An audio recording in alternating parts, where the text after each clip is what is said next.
bought this hot tub skimmer for a relative of mine's hot tub out here, to pull out any type of leaves or gunk or whatever that falls in there.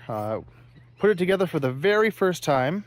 This part of it works well, but the rest of it is so cheaply made that it snapped off right there. You see that screwed into there, and you can see that where it snapped off, that inner ring there.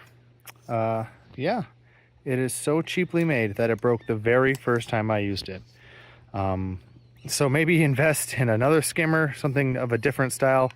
This had those 5 different segments here that screw together to make the pole, and I think it's just too weak because there's too many points where it kind of bends and has too much pressure that it can't take it. So I guess I'll end up trying to fix it with some tape or something. But yeah, that's my review of the pull skimmer from Amazon. I'll put the link in the above in the card or in the description below, and then maybe an alternative of what I would recommend you buy, because as far as I'm concerned, you should stay away from this one.